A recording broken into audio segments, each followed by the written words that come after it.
welcome. Hello Danny and Noel and Susan. Hello, hello, hello. And G, I'm going for G now. Unless you can tell me how to properly pronounce the name. Hello. Yes, that's the one, Noel. That's the one. Isabella. Right here. Really looking forward to doing this. We have a special request by Carly, who can't make it here tonight, to read this one. So, looking forward to getting through it. It's a bit of a long one, but it'll be fun to go through with you guys. So, looking forward to that. Hello, Kathy. Hello, Kwame. Hello, Danny. Come in, come in, come in, come in, come in. Take up a seat, all of you. Hello, hello, hello. Hello, hello, hello, Ag. Hope that you're all very, very well. I'm looking forward to a nice Friday evening of poetry. Hello, Wiper. Take up a seat as we go into it. Very tragic. Well, most of Keats is tragic, isn't it? But hopefully, Noel, hopefully not too. We can keep it fairly light. We'll see. Maybe having a nice person with wavy, floppy hair reading it will help to just make it a bit easier on the ears. Hello, hello, Fold and Tyra and Georgie. Welcome, welcome, welcome, guys. I'm Simon. This is Poetry Live. This is what I do every weeknight at this time. I go and read some live poetry. So, hello, G. Hello, hello, 32. As we go and get into tonight's episode, which is me reading Isabella, or The Pot of Basil by Keats. Fair Isabel, poor simple Isabel, Lorenzo, a young palmer in love's eye, they could not in the self-same mansion dwell without some stir of heart, some malady. They could not sit at meals but feel how well it soothed each other to be the other by. They could not, sure, beneath the same roof sleep, but each other dream and nightly weep. With every morn their love grew tenderer, with every eve deeper and tenderer still. He might not in house, field, or garden stir, but her full shape would all his seeing fill, and his continual voice was pleasanter to her than noise of trees or hidden rill. Her lute string gave an echo of his name. She spoilt her half-done broidery with the same. He knew whose gentle hand was at the latch before the door had given her to his eyes, and from her chamber window he would catch her beauty further than the falcon spies. And constant as her vespers would he watch, because her face was turned to the same skies, and with sick longing all the night outward to her morning step upon the stir. A whole long month of May in this sad plight made their cheeks paler by the break of June. Tomorrow will I bow to my delight, tomorrow will I ask my lady's boon. Oh, may I never see another night, Lorenzo, if thy lips breathe not love's tune. So spake they to their pillows, but alas, honeyless days and days did he let pass, until sweet Isabella's untouched cheek fell sick within the roses just the main, fell thin as a young mother's who doth seek by every lull to cull her infant's pain. How ill she is, said he, I may not speak, and yet I will and tell my love all plain. If looks speak love laws, I will drink her tears, and at the least 'twill startle off her curs. So said he, one fair morning, and all day his heart beat awfully against his side, and to his heart he inwardly did pray for power to speak, but still the ruddy tide stifled his voice, and pulsed resolve away, fevered his high conceit of such a bride, yet brought him to the meekness of a child, alas, when passion is both weak and mild.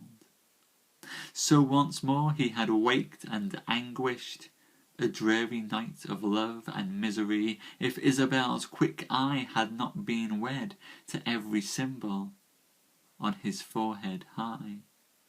She saw it waxing very pale and dead, and straight all flushed, so lisped tenderly, "Lorenzo!" Here she ceased her timid quest, but in her tone and look he read the rest. "O Isabella, I can half perceive that I may speak my grief into thine ear. If thou didst ever anything believe, believe how I love thee, believe how near my soul is to its doom.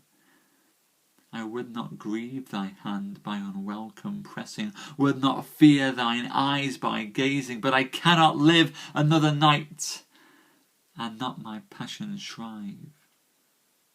Love, thou art lending me from wintry cold. Lady, thou leadest me to summer clime, and I must taste the blossoms that unfold in its ripe warmth this gracious morning time." So said, his erewhile timid lips grew bold, and poised with hers in dewy rhyme. Great bliss was with them, and great happiness grew, like a lusty flower in June's caress. Parting, they seemed to tread upon the air, twin roses by the zephyr blown apart, only to meet again more close, and share the inward fragrance of each other's heart. She, to her chamber gone, a ditty fair sang of delicious love and honeyed dart. He with light steps went up a western hill, and bade the sun farewell, and joyed his fill. All close they met again before the dusk had taken from the stars its pleasant veil. All close they met all eves before the dusk had taken from the stars its pleasant veil, close in a bower of hyacinth and musk, unknown of any, free from whispering tale. Ah, better had it been for ever so, than idle ears should pleasure in their woe. Were they unhappy then? It cannot be. Too many tears for lovers have been shed, too many tears give we to them in fee, too much of pity after they are dead, too many doleful stories do we see, whose manner in bright gold were best to be read, except in such a page where Theseus' spouse over the pathless waves towards him bows. But for the general award of love, the little sweet doth kill much bitterness. Though Dido's silent is in undergrove, and Isabella's was a great distress, though young Lorenzo in warm Indian clove was not embalmed, this truth is not the less. Even bees, little almsmen of spring bowers, know there is richest juice in poison flowers. With her two brothers this fair lady dwelt, enriched from ancestral merchandise, and for them many a weary hand did swelt in torched mines and noisy factories, and many once proud quivered loins did melt in blood from stinging whip with hollow eyes. Many all day in dazzling river stood to take the rich ore driftings of the flood. For them the Ceylon river did held its breath, and went all naked to the hungry shark. For them his ears gushed blood, for them in death The seal on the cold ice with piteous bark lay full of darts, for them alone did seethe 1,000 men in troubles wide and dark, half ignorant. They turned an easy wheel that set sharp racks at work to pinch and peel. Why were they proud? Because their marble founts gushed with more pride than do a wretch's tears. Why were they proud? Because fair orange mounts were of more softer scent than lazar stars. Why were they proud? Because red-lined accounts were richer than the songs of Grecian years. Why were they proud? Again we ask aloud, why in the name of glory were they proud? Yet were these Florentines as self-retired in hungry pride and gainful cowardice as two close Hebrews in that land inspired, paled in and vineyarded from beggar spies, the hawks of shipmasts' forests, the untired and panniard mules for ducats and old lies, quick cat's paws on the generous stay away, great wits in Spanish Tuscan and Malay. How was it these same ledger men could spy fair Isabella in her downy nest? How could they find out in Lorenzo's eyes, astraying from his toil, hot Egypt's pest into their vision, covetous and sly? How could these money bags see east and west? Yet so they did, and every dealer fair must see behind, as doth the haunted hare. O eloquent and famed Boccaccio, of thee we now should ask forgiving boon, and of thy spice myrtles as they blow, and of thy roses amorous of the moon, and of thy lilies that do paler glow. Now they can no more hear the gittern's tune for venturing syllables that ill beseem the quiet glooms of such a piteous theme. Grant thou a pardon here, and then the tale shall move on soberly, as it is meet. There is no other crime, no madder sale to make old prose in modern rhyme more sweet. But it is done. Succeed the verse or fail, to honour thee and thy gone spirit greet, to stead thee as a verse in English tongue, an echo of thee in the north wind sung. These brethren have found by many signs what love Lorenzo for their sister had, and how she loved him too, each unconfined his bitter thoughts to other, well nigh mad, that he, the servant of their trade designs, should in their sister's love be blithe and glad, when 'twas their plan to coax by degrees to some high noble and his olive trees.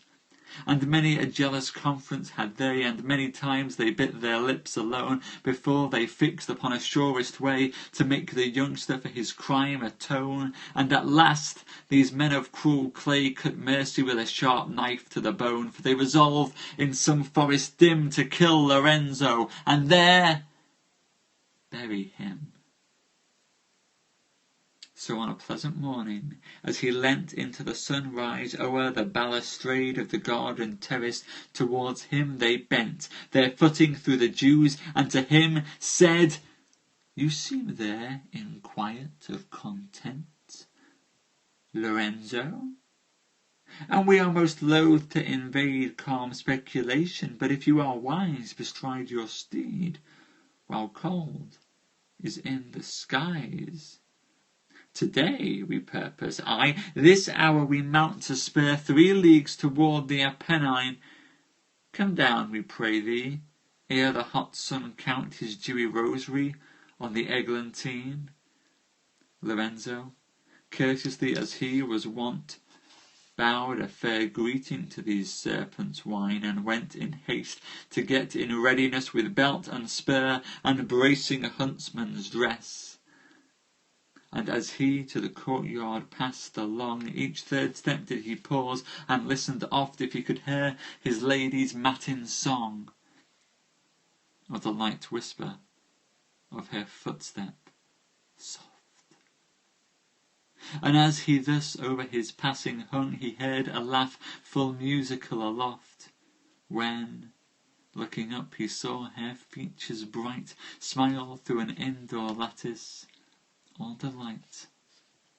"Love, Isabel," said he, "I was in pain lest I should miss thee to bid thee a good morrow. Ah, what if I should lose thee, when so fain I am to stifle all the heavy sorrow of a poor 3 hours' absence? But we'll gain out of the amorous dark what day doth borrow. Goodbye, I'll soon be back." "Goodbye," said she, and as he went, she chanted merrily.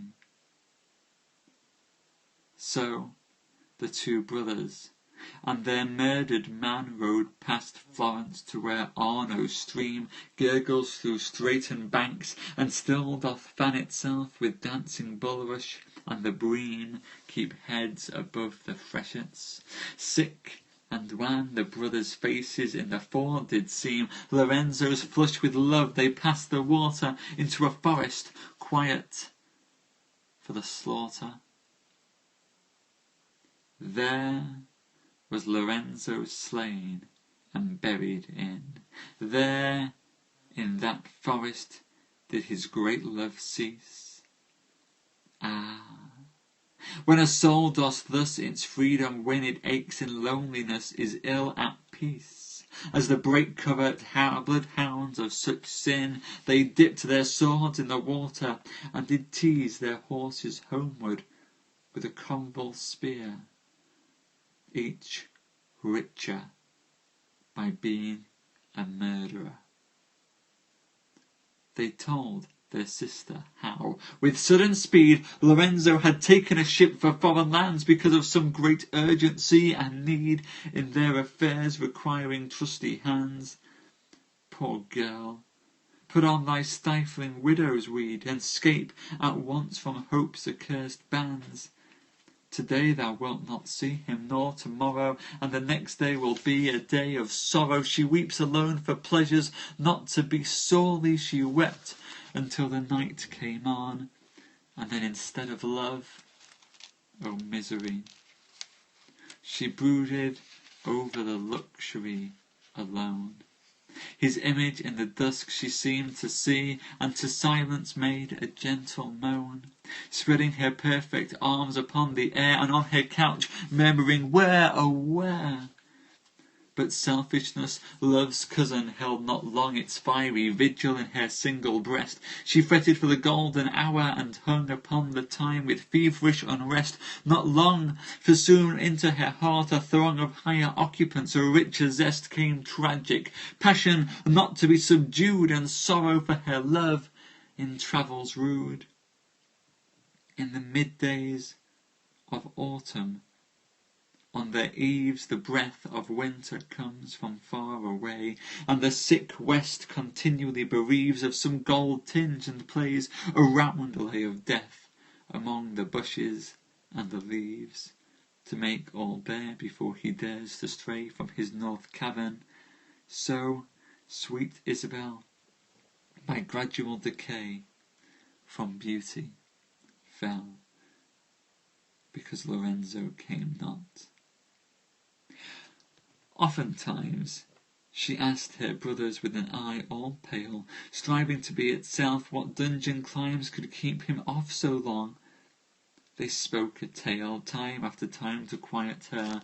Their crimes came on them like a smoke from Hinnam's veil, and every night in dreams they groaned aloud to see their sister in her snowy shroud. And she had died in drowsy ignorance, and for a thing more deadly dark than all, it came like a fierce potion drunk by chance, which saves a sick man from the feathered pole, but for some few gasping moments, like a lance waking an Indian from his cloudy hole with cruel pierce, and bringing him again sense of the gnawing fire at heart and brain. It was a vision. In the drowsy gloom, the dull of midnight, At her couch's foot Lorenzo stood and wept. The forest tomb had marred his glossy hair, which once could shoot lustre into the sun, and put cold doom upon his lips, and taken the soft lute from his lorn voice, and past his loamed ears had made a miry channel for his tears.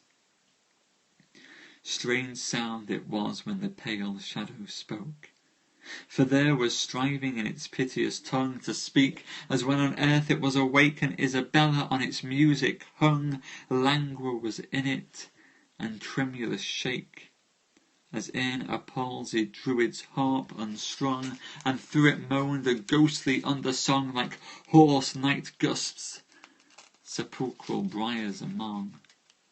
Its eyes, though wild, were still all dewy bright with love, and kept all phantom fear aloof from the poor girl by magic of their light, the while it did unthread the horrid woof of the late darkened time, the murderous spite of pride and avarice, the dark pine roof in the forest, and the sodden turfed dell, where, without any word, from stabs he fell.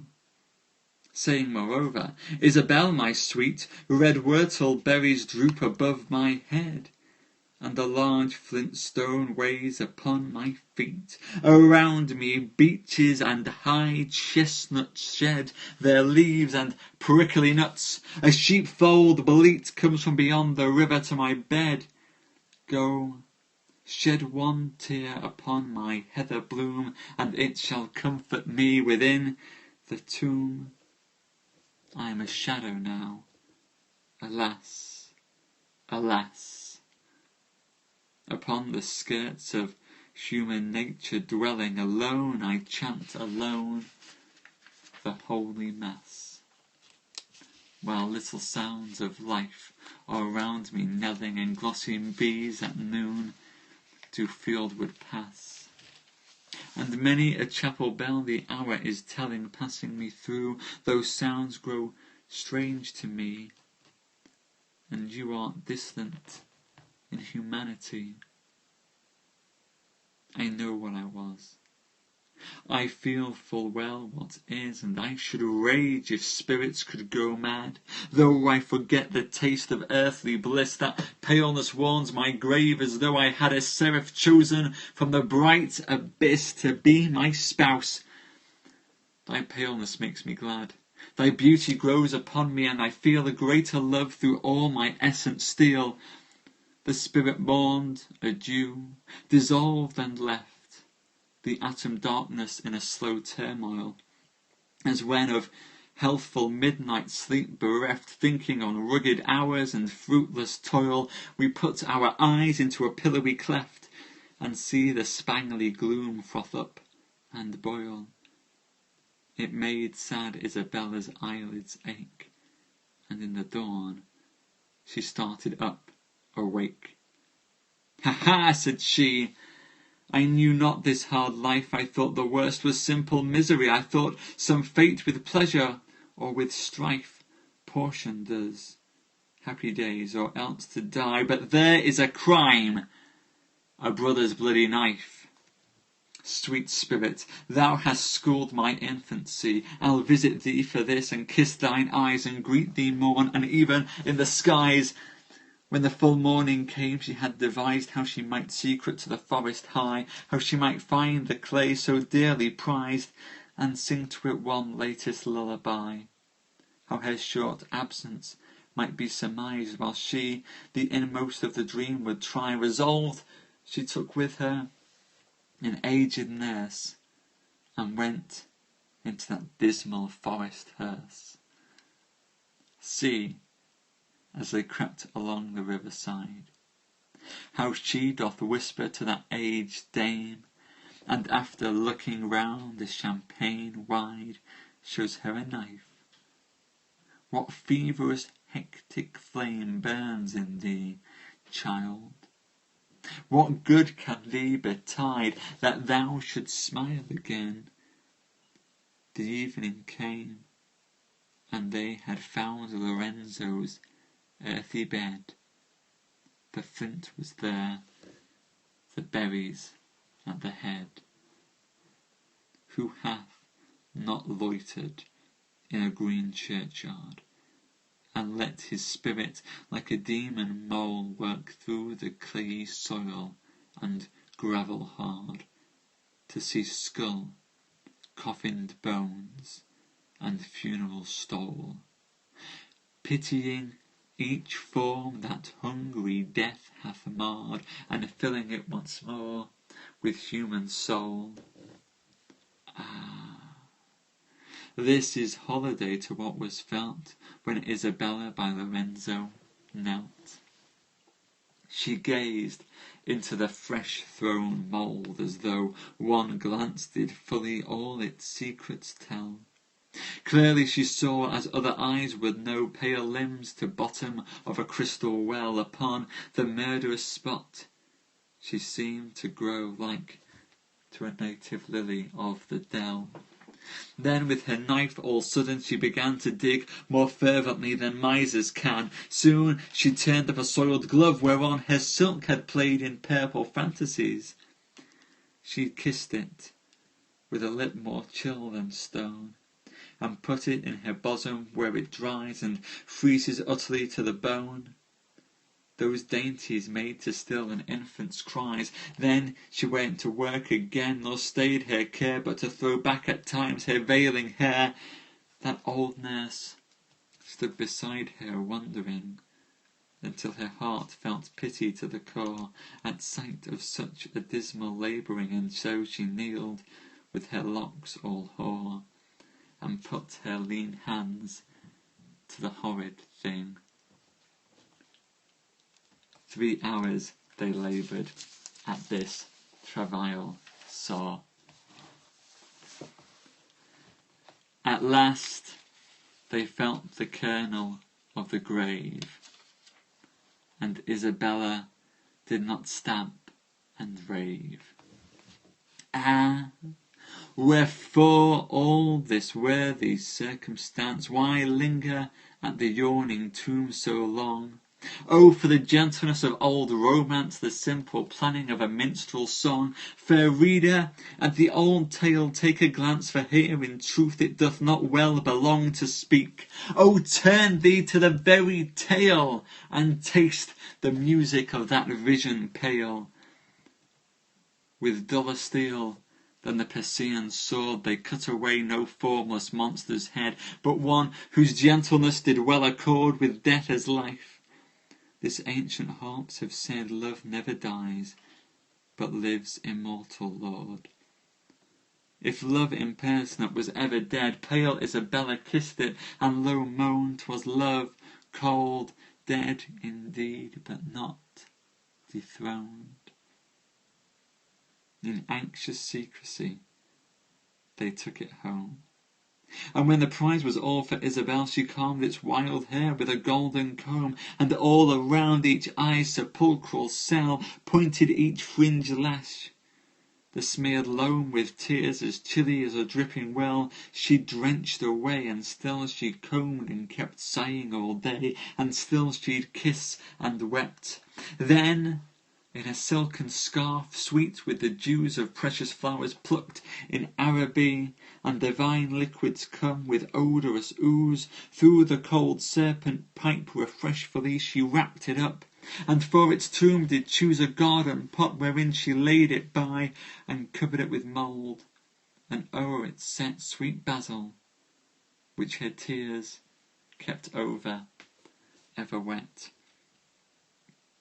And she forgot the stars, the moon and sun, and she forgot the blue above the trees, and she forgot the dells where waters run, and she forgot the chilly autumn breeze. She had no knowledge when the day was done, and the new morn she saw not, but in peace hung over her sweet Basil evermore, and moistened it with tears unto the core.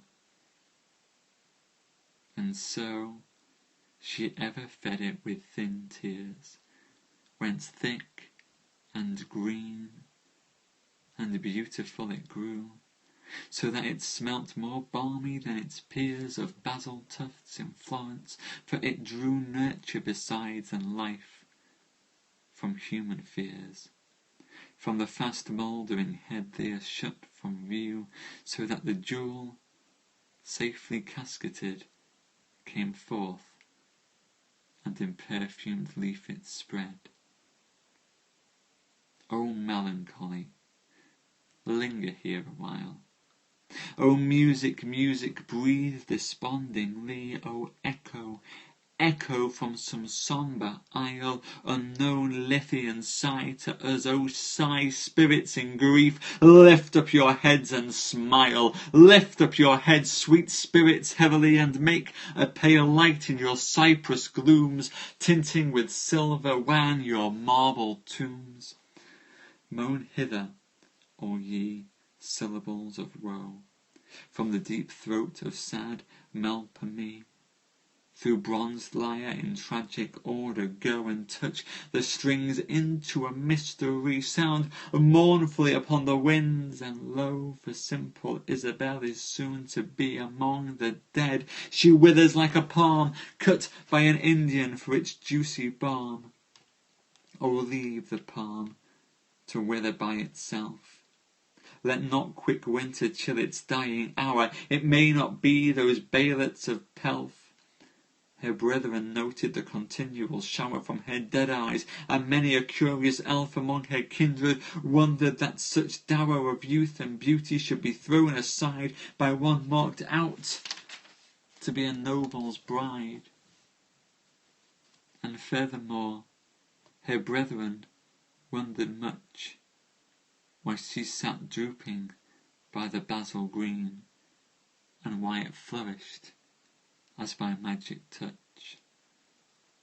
Greatly they wondered what the thing might mean. They could not surely give belief that such a very nothing would have power to wean her from her own fair youth and pleasures gay, and even remembrance of her love's delay. Therefore they watched the time when they might sift this hidden whim, and long they watched in vain, for seldom did she go to chapel shrift, and seldom felt she any hunger pain. And when she left, she hurried back, as swift as bird on wing to breast its eggs again, and patient as a henbird sat her there, beside her basil, weeping through her hair. Yet they contrived to steal the basil pot, and to examine it in secret place. The thing was vile with green and livid spot, and yet they knew it was Lorenzo's face, and guerdon of the murder had they got, and so left Florence in a moment's space, never to turn again. Away they went with flood upon their heads, to banishment. O melancholy, turn thine eyes away.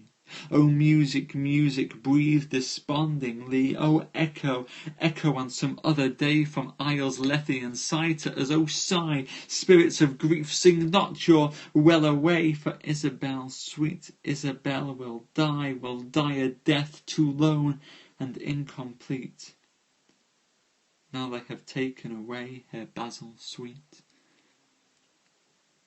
Piteous, she looked on dead and senseless things, asking for her lost basil amorously, and with melodious chuckle in the strings of her lorn voice she oftentimes would cry after the pilgrimage in his wanderings, to ask him where her basil was, and why 'twas hid from her, for cruel 'tis she, to steal my basil pot away from me. And so she pined, and so she died forlorn, imploring for her basil to the last. No heart was there in Florence but did mourn in pity of her love, so overcast. And the sad ditty of this story borne from mouth to mouth through all the country past. Still is the burden sung O cruelty, to steal my basil pot away from me.